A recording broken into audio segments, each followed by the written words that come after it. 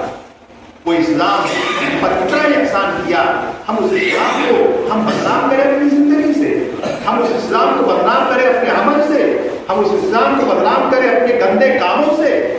میرے بھائیوں، یہ اسلام کے ساتھ وفاداری نہیں ہے، اسلام کے ساتھ یہ بہت بڑی غداری کی بات ہے کہ وہ اسلام جو اللہ نے ہمیں بغیر کسی قیمت کے عطا فرما دیا، بغیر کسی پیسے کے عطا فرما دیا، بغیر کسی عوض کے عطا فرما دیا، اور فری میں ہمیں بغیر چاہت کے اللہ نے ہمیں مسلمان گھر کے اندر پیدا فرما دیا، ہم اس اسلام کا یہ بدلا دیں کہ ہم اسلام کو بدنام کریں، اسلام کو رسوا کریں؟ یہ طریقہ ہمارا نہیں ہونا چاہیے۔ اس لیے ہم اس کا ماحول بنائیں اور آپس میں اپنے دوستوں سے، ساتھیوں سے اس بات کو کہیں کہ ہمیں رمضان میں روزہ رکھنا ہے، اور اس کے ساتھ ساتھ ہمیں تراویح پڑھنی ہے، قرآن پاک کی تلاوت کا بھی اہتمام کریں۔ اللہ نے جس کو قرآن پڑھتے ہیں کہ ان کی صلاحیت بھی ہے جو قرآن پڑھ سکتا ہے، ہمارے جو نوجوان ہیں اپنے زیادہ تر اوقات کو ہم جو ہے قرآن کی تلاوت میں خرچ کریں، اس لیے کہ اللہ کا جو قرب نصیب ہوتا ہے، سب سے زیادہ بندہ اللہ سے قریب ہوتا ہے کس چیز کے ذریعے؟ قرآن پاک کی تلاوت ہے، اس لیے کہ قرآن اللہ کی کتاب ہے، اللہ نے اس کتاب کو اتارا ہے آسمان سے اپنے نبی پر، اور نبی کے ذریعے سے اللہ نے وہ کتاب ہمیں اور آپ کو عطا فرمائی۔ تو قرآن پاک جب بندہ پڑھتا ہے تو اللہ سے قریب ہوتا ہے، اللہ کے پیغام کو پڑھتا ہے، اللہ کی باتوں کو پڑھتا ہے، اور خدا نے جو کہا ہے انسان اس کو اپنی زبان سے دہراتا ہے، اس پر عمل کرنے کا جذبہ اس کے اندر ہوتا ہے۔ اس لیے قرآن کی تلاوت کا ہمارے مرد بھی، ہماری عورتیں بھی، ہمارے بچے بھی، ہماری بچیاں بھی، جو بھی ہیں، ہم زیادہ تر رمضان کے اندر اس بات کا معمول بنائیں کہ ہم جب بھی موقع ملے گا، ہم بجائے موبائل دیکھنے کے، بجائے ہم مجلسوں میں بیٹھنے کے، اور بجائے اپنا وقت پاس کرنے کے، ہم قرآن کو لے کر کے بیٹھ جائیں، اور جتنا قرآن ہم پڑھ سکیں، 2 قرآن، 3 قرآن، 10 قرآن، جو بھی اللہ رب العزت توفیق دے اور جو ہمارے پاس ہمت ہو، ہم قرآن پاک کی تلاوت کے اندر ہم اپنا پورا وقت گزارنے کی کوشش کریں، تو یہ رمضان ہمارا اچھا گزرے گا۔ اور اسی کے ساتھ ہمیں ایک کام یہ کرنا ہے کہ ہمیں اللہ رب العزت سے دعاؤں کا اہتمام کرنا ہے۔ دیکھیے ہم سب بڑے ہی گنہگار ہیں، ہماری زندگی کیسے گناہوں میں گزر رہی ہے، ہماری نگاہیں گنہگار ہیں، ہمارے کان گنہگار ہیں، ہماری زبانیں گنہگار ہیں، دل و دماغ کے اندر گندے خیالات آتے رہتے ہیں، ہمارا پورا وجود جو اللہ نے حکم دیا تھا اس کے خلاف گزر رہا ہے۔ اب ہمیں پڑھ کر کے اللہ کے یہاں جانا ہے، یہ طے شدہ ہے، اس سے کوئی بچ نہیں سکتا ہے۔ جب ہم اللہ کے پاس جب جائیں گے تو ہم اللہ کے پاس کس منہ سے جائیں گے؟ ہم نے وہاں کے لیے تیاری کیا کی ہے؟ ہمارے پاس وہاں کے لیے ذخیرہ کیا ہے؟ ہم نے جو گناہ کیے ہیں، ہم نے جو خدا کے حکموں کو توڑا ہے، کیا اس کا کوئی جواب اللہ کے یہاں بن پائے گا؟ جب خدا ہم سے پوچھے گا کہ ہم نے تم کو آگ کی تھی صحیح جگہ دیکھنے کے لیے، تم نے آنکھوں سے غلط جگہوں کو کیوں دیکھا؟ ہم نے دماغ دیا تھا تاکہ تم کے ذریعے سے اچھی چیزیں سوچو، تم نے دماغ کے ذریعے سے گندے خیالات اور گندی چیزیں سوچی۔ دل دیا تھا تاکہ اچھے خیالات آئیں، اور تمہیں پیر دیا تھا تاکہ اچھی جگہ چل کر کے جاؤ، مسجد چل کر کے جاؤ۔ تم اس قدم کو، اس پیر کو کہاں تک استعمال کیا؟ ہاتھوں کو کہاں استعمال کیا؟ میرے بھائیوں اور دوستوں، اللہ اگر پوچھ دے کہ میں نے تمہیں پانی پلایا، میرے اس ایک گھونٹ پانی کا تم بدلہ دے دو، اور تم بتا دو کہ اس ایک گھونٹ پانی کا تم نے مجھے کیا بدلہ دیا، تو ہم میں سے کون انسان ہے جو اس کا بدلہ دے سکے؟ ہے کوئی؟ خدا جو ہمیں ایک لقمہ کھلاتا ہے، اس ایک لقمے کا حساب اگر اللہ ہم سے لینے کے آ جائے تو میرے بھائیوں اس کا حساب نہیں دے سکتے۔ خدا کی جو ہوائیں چل رہی ہیں، ان ہواؤں کا حساب لینے پر خدا آ جائے تو ہم حساب نہیں دے سکتے۔ اللہ رب العزت اگر حساب لینے پہ آ جائے ہم سے تو کوئی انسان دنیا کے اندر کسی ایک چیز کا حساب نہیں دے سکتا۔ اور اللہ فرماتا وَلَا تُسْأَلُونَ عَنِ النَّعِيمِ، تم سے نعمتوں کے بارے میں پوچھا جائے گا، کوئی بچ نہیں سکتا ہے۔ تو اب فکر ہمیں ہونی چاہیے جب ہم اللہ کے یہاں جائیں تو ہم ایسے جائیں کہ اللہ رب